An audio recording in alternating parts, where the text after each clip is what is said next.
Aqui é Lucas Dias, Franca SB.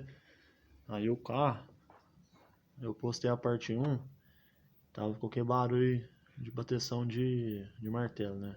Marretada, parecendo que o motor tava quebrando, né? Barulho de biela. Aí, a causa desse barulho era essa poliazinha aqui dentada do girabrequinho. Quebrou o dente de dentro aqui, ó. O dente e o pontinho de fora aqui, ó. Daí tava girando com esse barulho. Olha lá. Tava girando.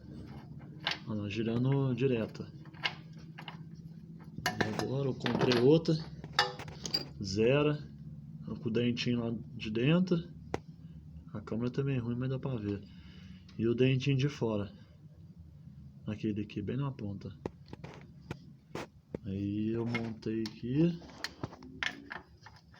Dentinho reto aqui, ó. No ponto. Aí parou. Ficou fixo. Aí muitos mecânicos aí falam que tá batendo o motor torna pro saco. E é isso aí, gente. Vou postar mais vídeo depois, hein. Obrigado aí. Boa semana a todos.